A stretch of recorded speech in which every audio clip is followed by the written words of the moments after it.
వాసిని శ్రీ శ్రీనివాసుని హృదయ నివాసిని శ్రీ ఆదిలక్ష్మి వందనమమ్మా.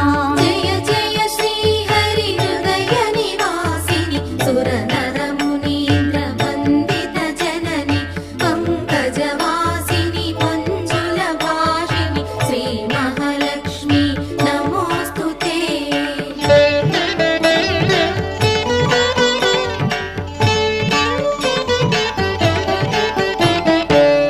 ధాన్యలక్ష్మిమై ధాత్రిని వెలసి శ్రీతులను గాచే దయా తరంగిణి బంగారు పంటల భాగ్యమునొసగే శ్రీ సస్యలక్ష్మి కరుణించవమ్మా. జయ